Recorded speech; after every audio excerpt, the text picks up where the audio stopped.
지금 옆 사람과 인사 나눌까요? 예, 내가 나를 아시나요? 물어줘보겠습니까? 예, 네, 서로 이렇게 인사 나누기 원합니다. 예. 아, 우리 옆에 이런 분이 앉으셨구나. 요즘에 한국에 단풍이 많으신지 한국 들어가시는 분이 많이 계십니다. 예, 들어가실 땐 우리 꼭 서로에게 연락을 하시고 또 이렇게 한국에 들어가시고 그러면 좋겠습니다. 여러분, 그 50대 이상 되신 그 분들은 거의 20세기를 중심으로 살아오셨습니다. 그때에는 되게 많은 변화가 있었고 또 많은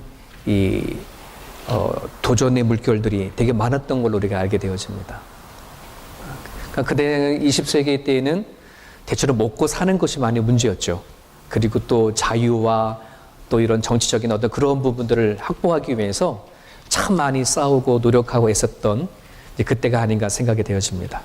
근데 이제 21세기를 들어서면서 물론 한국뿐만 아니라 모든 세계 각국의 나라들이 이제 경제적인 문제들을 또 많이 어느 정도 회복되어져 가고 또 정치적인 문제가 안정세가 이렇게 잡혀져 가면서 새로운 이제 판도가 한국도 그렇지만 호주, 모든 세계들이 판도가 많이 바꿔져 가고 있습니다.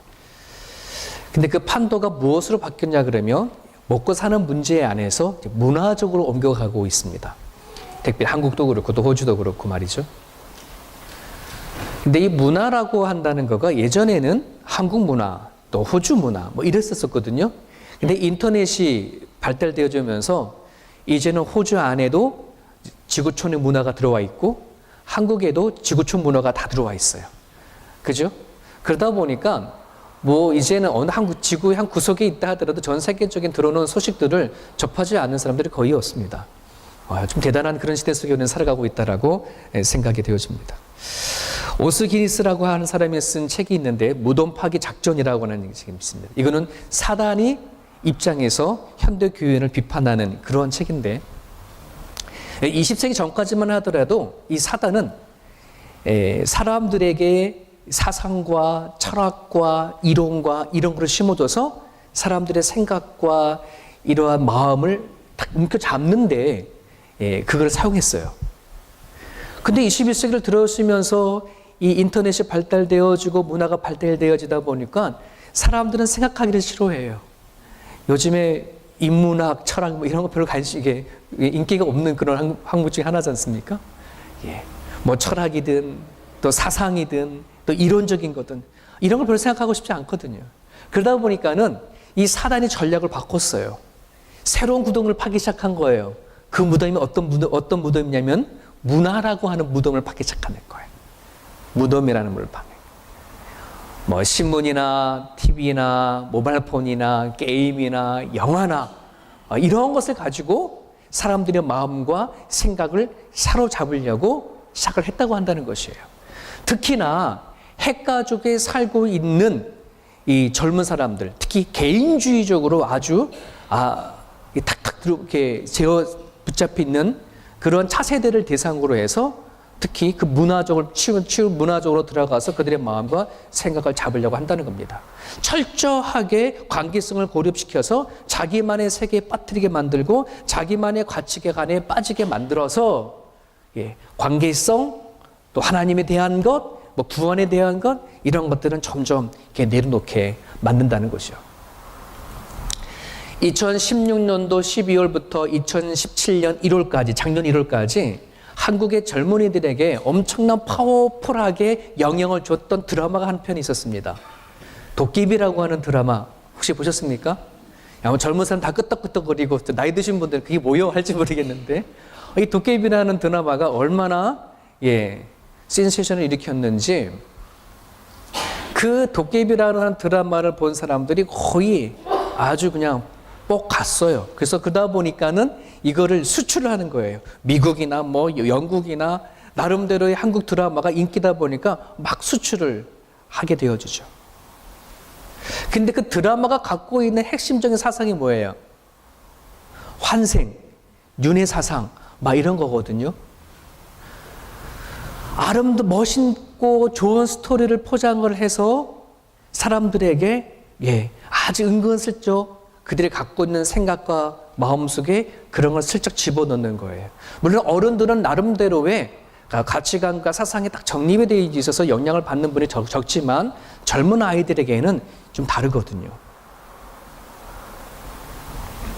그러다 보니까 이 요즘 젊은 사람들과 같이 죽음의 이후의 삶을 논하다 보면은 참 많은 부분들에서, 즉 예를 들어 전생이나 윤회 사상 이런 것에 대해서 스폰지처럼 잘 받아들이고 또 잘 이해하고 그들에서 기가 쫑긋해서 관심을 갖지만 도리어 하나님에 대한 이야기, 구원에 관한 것, 천국과 지옥에 관한 것들은 아예 뭐요? 관심을 갖지 않아요. 그러한 시대. 그래서 복음을 오조지면 복음을 전하고 전도하는 과정 가운데 가장 어려운 것 중에 하나가 뭐냐 그러면 관심 없어 이거예요. 솔직히 말하면. 예전에는 뭔가 죽음에 대한 얘기를 하거나 또 이 땅에 살아갈 때 영혼을 얘기하거나 막 그러면 정말 그런 것이 있어라고 하는 마음을 물려고 좀 이렇게 다가왔는데 이제는 그렇지 않아요. 아예 관심이 없다 보니까 복음 전하기가 너무나 어려운 거예요. 하나님에 대해 생각하려 하지 않아요. 죽음 이후를 생각하려 하지 않아요. 어느 세인가 죽음 이후의 삶은 그냥 나름대로 자기 마음속으로 보고 듣고 느낀 것을 가지고 아주 은근슬쩍 희미하게 정립을 해놨는데 확실한 것도 아니야. 그냥 그렇게 카더라, 그렇더라 이런 생각을 가지고 막연하게 죽음을 맞이하고 기다리는 사람들이 너무나 많아요. 그것도 젊은 세대 속에서는 말이죠. 지난번에 말씀 집회에 오셨던 이평강 목사님이 무관심이 죄다 이렇게 얘기를 짚어주고 갔는데 오늘 우리가 성도와 성도의 각자의 관심을 갖지 않는 것도 죄지만 하나님에 대해서 알려고 하지 않은 그 무관심이 오늘날 얼마나 많이 이 시대를 이끌어 나가는지 모릅니다. 여러분 자녀들에게 혹시 이 하나님에 대해서 천국과 지옥에 대해서 여러분들을 전달을 하려고 해볼 때 그들이 얼마나 관심을 갖고 다가오려는지 여기를 한번 확인해 보십시오. 이제 그런 거는 솔직히 구태의연한 거라고 해서 아이들이 거부할 때가 얼마나 많은지 몰라요. 죽어봐야 아는 것을 왜 지금부터 그걸 관심을 갖느냐 하는 그런 부분들이죠. 창세기 19장에 보면은 하나님께서 이 악에 빠진 소돔과 고모라를 멸망시키기 위하여서 아브라함에게 그것을 말씀을 하시죠. 그래서 아브라함이 자기 조카 롯이 소돔과 고모라에 살고 있다 보니까 미리 얘기해 줬고 또 롯은 그 아브라함 삼촌의 말을 듣고서 자기의 딸의 사위가 되어질 사람에게 찾아가가지고서는 얘기를 했습니다. 하나님께서 소돔과 고모라를 치려고 하니까 얼른 우리와 같이 이 땅을 떠나자라고 하셨을 때에 창세기 19장 14절에 그 사위가 될 사람들이 어떻게 반응했냐 그러면 롯이 말한 그 이야기를 농담으로 여기더라. 농담이죠. 이렇게 얘기를 한 거예요. 오늘 우리가 이 시대를 살아가고 있는 많은 사람들이 하나님의 말씀에 대해서 농담으로 생각하거나 조롱거리로 삼는 시대 속에 우리는 살아가고 있어요. 너나 잘 믿어 라고 하는 식으로 그 모든 하나님의 말씀을 거부하는 시대들 속에 우리는 살아가고 있다고 한다는 것이에요. 그런 부분들 안에서 참 우리들은 너무나 안타깝고 또 힘겨운 삶 속에 살아가고 있지 않나 하는 생각을 갖습니다. 자, 그러면 우리가 지금이 살아가고 있는 세상 사람들의 반응이 하나님에 대해서 또 구원에 대해서 천국과 지옥에 대한 것에 대해서 무관심하더라면 오늘 이 자리에 나와 예배하는 저와 여러분들은 어떻습니까? 하나님에 대한 관심 있으십니까? 하나님이 여러분들을 구원시킨 내가 받은 구원에 대해서 여러분 관심 있으십니까? 저는 이거를 여러분들에게 진짜 물어보고 싶습니다. 내가 받은 그 은혜가 뭔지, 내가 하나님 받은 구원이 뭔지, 하나님은 나를 부르신 것에 대한 관심이 여러분들에게 있느냐 없느냐라고 한다는 것입니다. 이 관심이 무관심이 되어져 버리거나 그냥 내가 교인이니까 교회를 당연히 가야 하는 식으로만 우리가 교회를 다닌다고 한다면 우리는 이 땅 위에 내가 받은 그 구원의 은혜를 절실히 느끼지 못하고 살아갈 수밖에 없습니다. 오늘 이 본문은 이야기는 아주 간단한 얘기입니다. 베드로가 오늘 이 편지를 받는 흩어져 있는 나그네, 흩어져 있는 성도들에게 어떤 말을 전하고자 원하냐면 너희들이 하나님부터 받은 구원이 얼마나 놀라운 건지, 얼마나 값진 것인지, 얼마나 큰 은총인 것인지 이거를 알기를 원한다라고 하는 메시지가 오늘의 이 본문의 메시지입니다. 사랑하는 여러분, 여러분이 하나님 앞에 구원받은 것이 얼마나 복되십니까? 그것만 하나만 생각하면 아침에 일어나면 눈물이 흘러날 정도로 감동이 되십니까? 하나님이 날 구원하신 것에 대해서 이제는 나는 하나님 한 분만으로 만족해. 내가 구원받았으니 그것을 위해서 내가 내 모든 삶을 바칠 만한 그런 삶이 저와 여러분들 가운데 있으십니까? 오늘 그것을 우리가 한번 생각해 보자는 거예요. 그래서 오늘 베드로는 구약시대에 하나님의 특별함을 받았던 예언자를 빌어서 우리들에게 이렇게 말을 하는 거예요. 여러분, 구약시대에 보면 하나님께서 장차 우리들의 인간을 구원하시고자 하시는 그 구원의 이야기가 구약부터 시작되어진 걸 아시죠? 그래서 하나님이 특별한 사람을 불러서 말씀하신 사람을 뭐라 그러나요? 예언자라고 얘기하고 선지자라고 얘기를 하잖아요. 이사야, 예레미야, 호세야 할 것 없이 성경 안에는 하나님께서 특별히 선택해서 부르셔서 하나님 장차 당신께서 이루어가실 구원이 어떠신가라고 다 예언하고 알려주셨어요. 자, 그런데 여러분, 그 구약시대 때의 예언자들은 하나님이 그렇게 하신다고 하니까 알려줘서 적어서 기록했단 말이에요. 근데 이 예언자들이 근데 그렇게 하나님께서 작정하실 구원이 언제 이루어질 거냐, 누구를 통해서 이루어질 거냐 알았어요, 몰랐어요? 모르는 거예요. 몰랐던 거예요. 하나님이 알려주시는 대로, 들려주신 대로 적고 이야기를 했지만 장차 어느 순간에 또 누구를 통해서 보내주실지를 전혀 알지 못했어요. 이게 구약의 예언자들이에요. 근데 오늘 우리들은 어떤 거예요? 우리는 알잖아요. 구약시대 때의 예언자들이 얼마나 위대한 사람들이 얼마나 많아요. 그들도 하나님께서 작정하실 그 구원에 대한 것을 알지 못했는데 오늘 우리들은 무슨 복을 받았는지, 어떠한 은혜를 받았는지, 어떤 선택을 받았는지 이미 창세기부터 시작한 요한계시록까지 하나님께서 작정하신 계획들을 우리는 다 뭐 한 거예요? 이미 완성된 성경을 가지고 알고 있다 이 말이죠. 어떻게? 성령께서 가르쳐 주셔서. 성령을 통해서 우리는 하나님도 알고 예수님도 알고 하나님께서 이루실 구원의 계획을 우리는 알게 되어졌기 때문에 우리처럼 받은 큰 은혜를 받은 사람이 어디 있겠느냐, 우리처럼 그런 선택을 받은 사람이 어디 있느냐라고 베드로는 지금 얘기를 하고 있는 것이에요. 그렇죠, 여러분? 근데 이런 생각을 해보셨습니까? 내가 받은 구원이 이런 거구나, 내가 하나님 알게 된 지식이 이런 거구나. 그런 부분들에서 여러분, 구약에 나와 있는 이스라엘이나 예레미야나 그 어떤 선지자보다 우리는 참 특별한 은혜를 받았습니다. 믿으시면 아멘 하십시오. 그러면 그들만큼 우리는 기쁩니까? 구약시대의 예레미야만큼, 이사야만큼, 구약시대의 그 선지자의 그 삶만큼 과연 우리는 그러한 삶을 살아내고 있긴 있습니까? 이걸 우리가 생각해 봐야 되겠죠. 우리 애들이랑 종종 같이 보는 그 애니메이션 만화가 있어요. 아주 10분짜리, 15분 이런 짜리 짜리인데 검정 고무신이라고 하는 애니메이션이 있어요. 혹시 아십니까? 검정 고무신 신어보신 분 여기 계시죠? 어르신들은 검정 고무신 신어봤을 겁니다. 저도 초등학교 1학년 때까지는 아마 신어봤던 기억이 있거든요.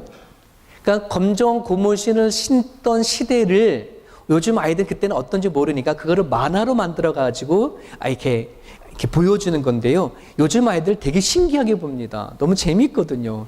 그때와 지금에는 전혀 상상할 수 없는 만행이잖아요. 그럼 애들 그걸 보면서 아빠가 이렇게 살았어? 그 당시에 할아버지들이 이렇게 살았어? 라고 많은 질문을 하거든요. 한 번은 검정 고무신을 보는데 타이틀이 어떤 에피소드를 가지고 보여줬냐면 냉장고와 코피. 커피라고 쓰지 않고 코피예요. 냉장고와 코피 이야기를 만화로 그렸는데 어느 날 이 꼬맹이들이 학교에서 선생님이 이제 수업을 하시기 전에 생활이 어떤지를 검사를 하는 거예요. 그렇게 해보신 분들 기억나시죠? 집에 라디오 있는 사람 손 들어봐요. 그러면 한 4-5명이 손을 드는 거예요. 그 아이들 세계. TV 있는 사람 손 들어봐요. 그러는 거예요. 그 당시엔 TV가 되게 소중했거든요. 그 반 아이들이 많았는데 한 2번 정도 2명 정도 손 드는 거예요. 그래 2명 정도 쳤고. 냉장고 있는 집 손 들어보세요. 그랬더니 아무 손 들지 않고 저 구석에 가난한 아이가 있는데 걔가 번쩍 손을 드는 거예요. 그때는 애들이 막 야유를 하는 거예요. 웃기네. 네가 냉장고를 알아본 적이 있어? 막 이렇게 얘기를 하는 거예요. 근데 자기 냉장고가 집에 있다고 손을 들었어요. 애들이 하나도 믿어지지 않아요. 그 선생님도 긴가민가 하는 거예요. 체크를 해야 되지 말아야 될지 망설이고 있는 거예요. 근데 자기가 집에 냉장고 있다 손을 든다는데, 그래서 애들이 물어보는 거예요. 야, 냉장고가 뭔지 알아? 라고 물어보니까, 물어본 애도 몰라, 솔직히 말하면. 왜? 듣기는 들었는데 본 적이 없으니까. 선생님도 체크는 하고는 있어도 냉장고가 뭔지는 알지만 본 적이 없어, 선생님이. 그래 나가서 냉장고 있다라고 체크를 하고 나서는 애들한테 그래 끝나 말하는 거예요. 우리 다 끝난 다음에 우리 저기 기영이네 집에 가가지고서는 우리 냉장고 구경하러 갑시다 얘기한 거예요. 그러니까 이제 수업 이제 끝나고 날 때까지 이제 걔는 냉장고 있다고 하는 가만히 이렇게 씩씩하게 했는데, 애들이 막 그러는 가가지고 너 거짓말이라고 손을 가지 얘기해, 실토해, 너네 집에 냉장고 없잖아, 너네 집 간다는 게 뻔히 아는데 너네 집 무슨 냉장고가 있어, 우리도 없는데 막 그러는 거예요. 그럼 애들이 있다고 그러는 거예요. 그러나서 수업이 다 끝나고 나서는 애들과 같이 그 기영이네 집에 가봤는데 정말 냉장고가 있어요. 삼촌이 외국 갔다가 들어오면서 냉장고를 하나 갖고 왔는데 이걸 비싼 값에 팔라고 집에 갖다 보관해 놓은 거예요. 그걸 뚜껑을 열어가지고서는 보여줬더니, 와, 그 모든 아이들이 줄 서가지고 하나씩 들어가서 냉장고 구경하는 이야기가 나와요. 우리 옛날에 그랬었어요. 옛날이 아니죠. 얼마 전까지만 우리는 그렇게 살았어요.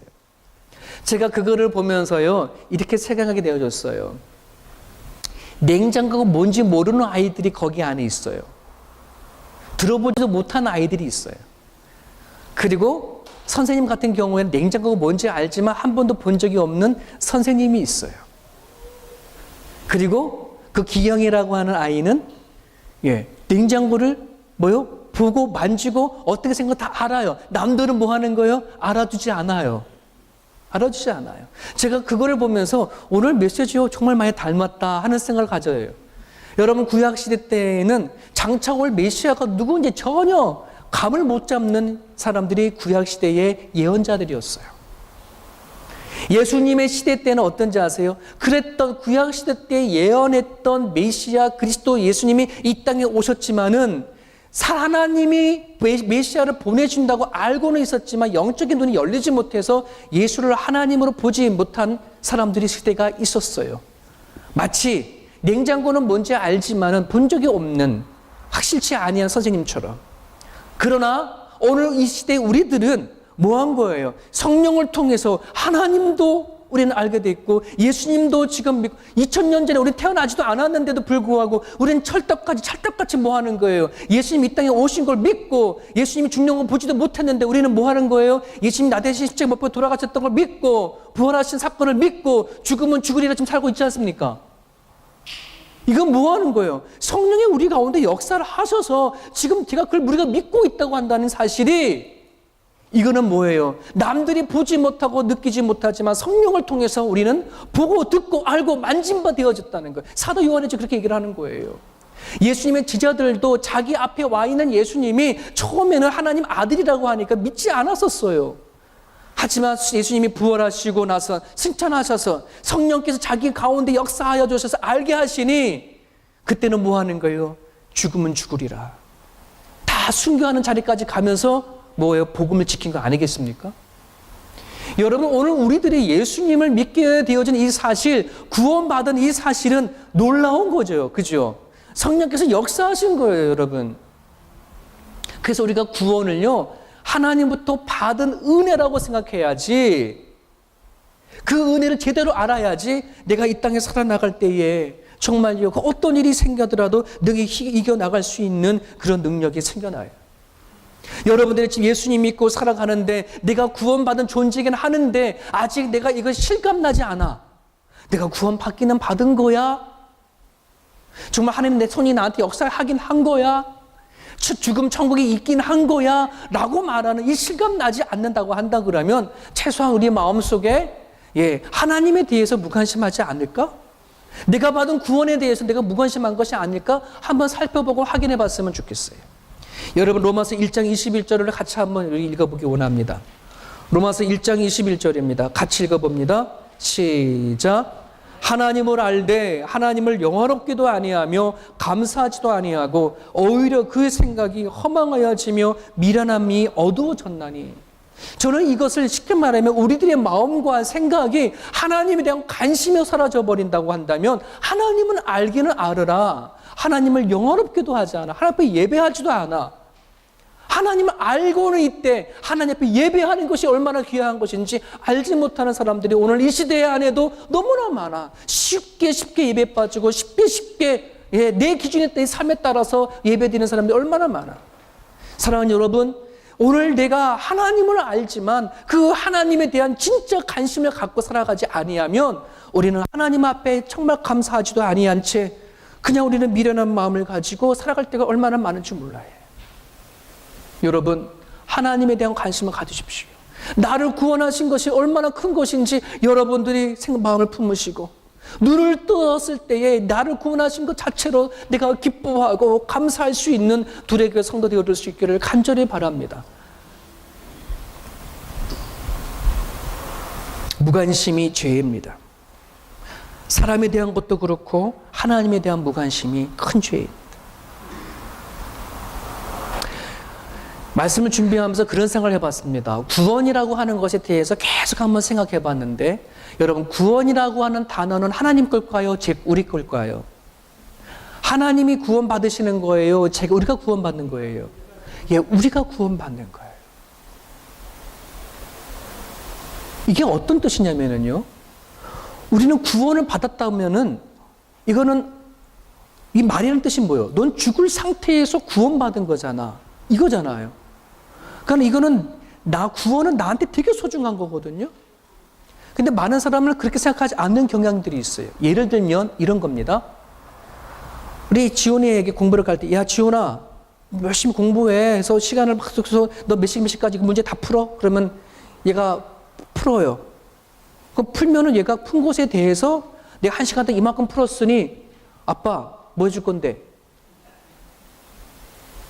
이거 학교에서 공부를 해가지고 열심히 상을 받아 왔다고 쳐요. 그럼 상을 받았어. 아빠는 상 받았으니까 나한테 뭐 해줄 건데? 자, 그렇게 되어지는 말이에요? 공부는 누구 때문에 하는 건데? 지 때문에 하는 건데. 자기가 잘대로 하는 것인데. 근데 얘는 공부를 해주는 거예요. 누구를 위해서? 아빠를 위해서. 아빠를 위해서 해주는 거예요. 그리고 나서는 뭐예요?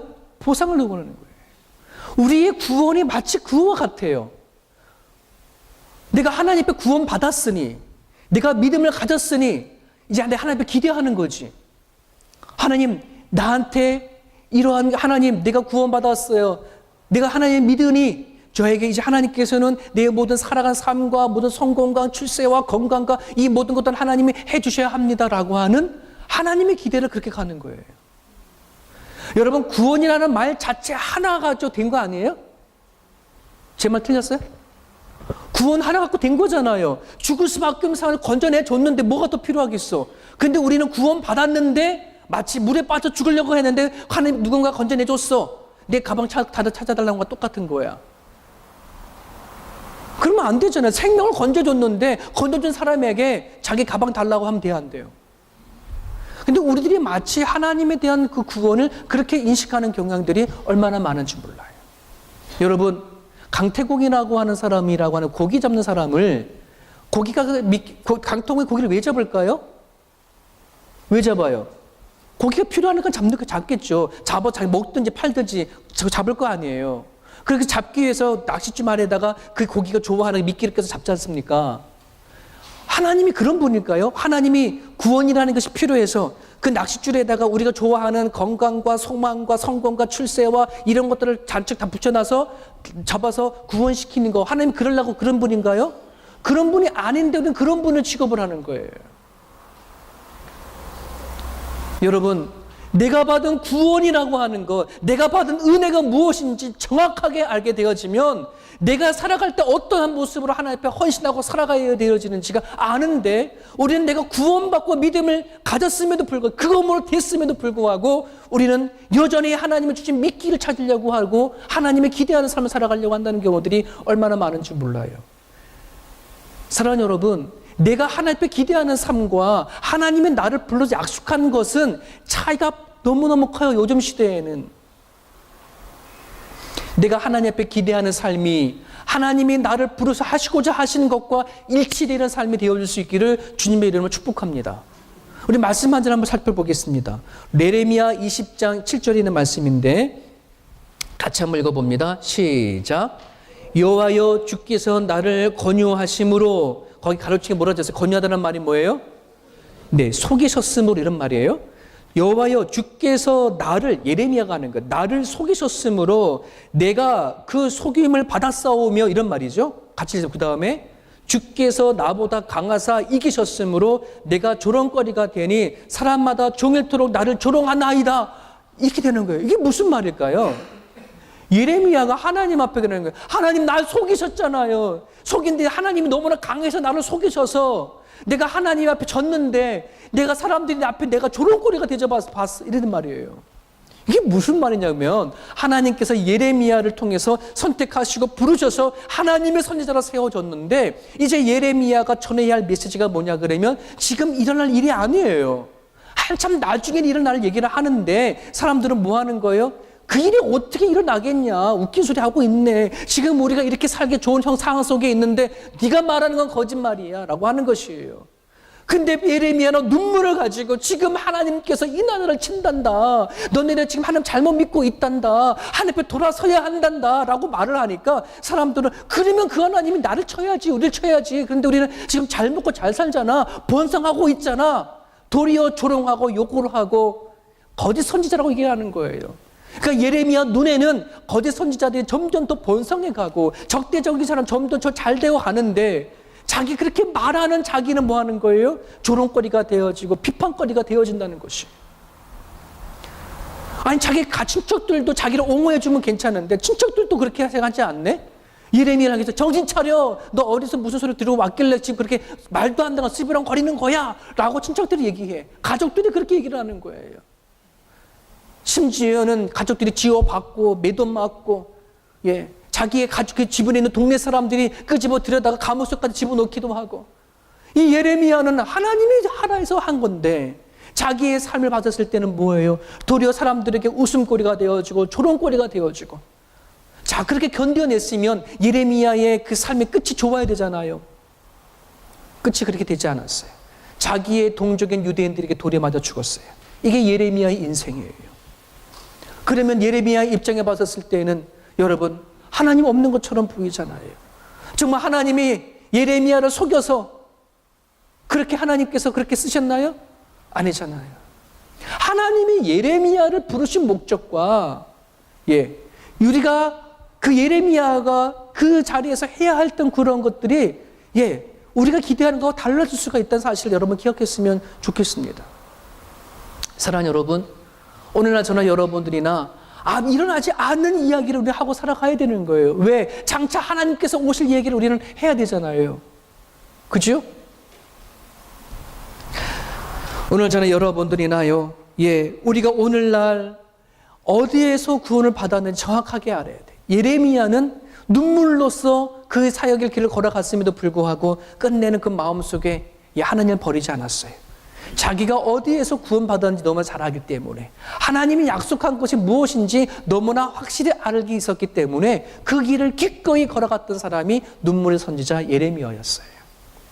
오늘도 하나님께서 우리를 구원하셨다고 하는데 내가 어느 자리에서 구원받았는지라고 하는 내 죽을 수밖에 없는 이 죄를 정확하게 알아줘야 이게 감사가 되어지고 은혜가 되어지고 기쁨이 되어져서 어떠한 일이 있고 어떤 아픔이 있다 할지라도 이겨나갈 수 있는 힘이 생기지, 내가 도대체 하나님 앞에 어떤 구원을 받았는지를 모른다 그러면 우리는 작은 어려움과 아픔의 안에도 쉽게 넘어지고 하나님을 등질 수가 있습니다. 예레미야는 얼마든지 하나님을 등질 수 있는 이유가 너무나 많았어요. 오직 답답했으면 하나님 나를 속였어요 라고 말을 했을까요?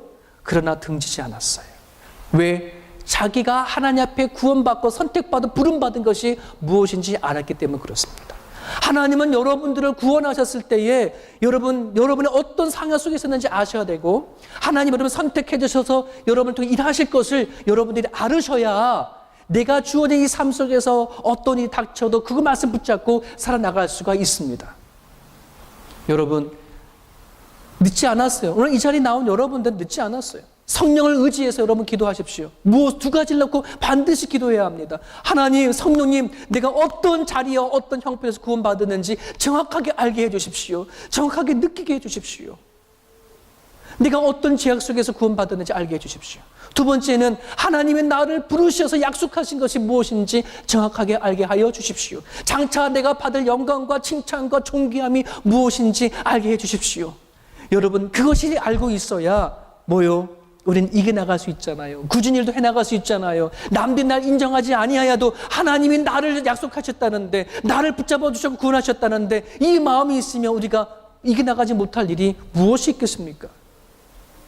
우리의 신앙생활을 해나가면서도요, 종종 저 사람은 좀 변하지 않을 것 같은데 라고 생각하지만, 우리는 정말 지나가다 보면은 우리는 하나님을 등질 때도 많고, 우리는 주저앉을 때가 얼마나 많아요.